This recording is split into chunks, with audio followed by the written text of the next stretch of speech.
साथियों नमस्कार, मैं Kumar Vishwakarma, social active, star active से साइंटिस्ट। साथियों, हमने सांसों की सीरीज शुरू की है जिसमें हम आपको सांसों के बारे में रहस्यमयी चीजें बताते हैं। तो आइए आज हम इसी कड़ी में आपको कुछ नई चीजें बताते हैं नाड़ी के बारे में, सांस के बारे में। और ये बहुत ही महत्वपूर्ण जानकारी, आप इनको सीखेंगे तो अपने जीवन को बेहतर तरीके से एंजॉय कर सकेंगे, अपने स्वास्थ्य को बेहतर रख सकेंगे। तो आइए हम शुरुआत करते हैं प्राणवायु या सांस जिसको कहते हैं। हमारी प्राणवायु 10 तरह की होती है और 10 तरह के ही मार्ग से जाकर वो गुजरती है। मार्ग क्या होता है? नाड़ी मार्ग, जिससे आपकी सांसें जाती है वो नाड़ी मार्ग बोलते हैं। वो नाड़ी मार्ग में अलग 10 तरह के नाड़ी में जहाँ से रखते हैं, 10 तरह की नाड़ी से होकर वो 10 तरह की प्राणवायु बनती है। तो 5 तरह के जो प्राण होते हैं, प्राणवायु जो होती है वो पूरक होती है। 5 तरह की सहायक प्राणवायु होती है। जो 5 प्रमुख प्राण है उसके बारे में हम बात करें। सबसे पहला जो हमारा आता है वो तब प्राणवायु क्या होती है? हृदय के पास लोकेटेड होती है, जहाँ से वो पूरे शरीर में पहुंचाना होता है। जब दूसरे उस पर आता है अपान वायु। अपान वायु में जो हमारे एक्सक्रीटरी ऑर्गन्स होते हैं वो आते हैं। स्किन है, किडनी है, लीवर है, एक्सक्रीटरी ऑर्गन्स होते हैं, वो सारे इसमें होते हैं। वो लीवर और आंत में इसका रोल होता है।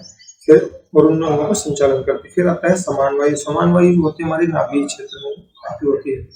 फिर आती है आपकी उदान वायु। उदान वायु कंठ क्षेत्र में एक्टिव होती है।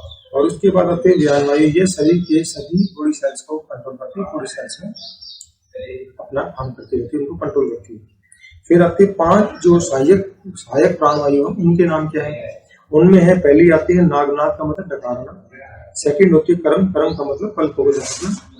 तीसरी होती है पिकल का मतलब छींकियाना। और चौथी होती है देहदत्त का मतलब जमाई आना। और जमाई, ये देहदत्त इतनी स्ट्रॉन्ग होती है कि आप किसी को जमाई लेते देते हैं तो उसको देखकर आपको भी वैसी फीलिंग आनी शुरू होती है, आप भी जमाई की तरफ सोचना चाहिए। और जो हमारी 5वीं है धनंजय, पूरे शरीर में व्याप्त करती है और ये मृत्यु के बाद भी कुछ समय तक हमारे शरीर में चलती है। हमारी प्राणवायु है ये 10 अलग अलग नाड़ियों से प्रभावित होती है, हमारे पूरे शरीर में प्रभावित रहती है।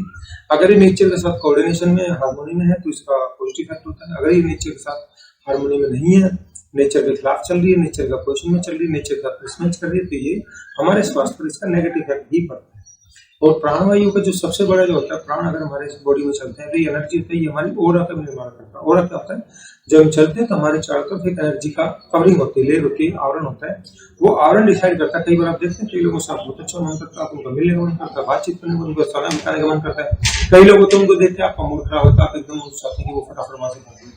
तो हमारे जो प्राण होते हैं, प्राणों का बहुत इंपॉर्टेंट रोल होता है हमारी लाइफ के अंदर। और प्राण ही डिसाइड करते हैं कि हमारी ओर होगी। अगर आपकी प्राण एनर्जी बैलेंस हो जाएगी, आपकी सांसें, जो आपका नाड़ी है, स्वर है, आपका बैलेंस से सूर्योदय में आपने मिलान कर लिया और वो नेचुरल तरीके से चल रहे हैं, किस बॉडी की एक्टिविटी में जो नाड़ी चलनी चाहिए वो अगर नेचर के कोऑर्डिनेशन में चल रही है तो आपकी ओरा, आपकी एनर्जी का लेवल बढ़ जाएगा, लाइफ एनर्जी का लेवल बढ़ जाएगा।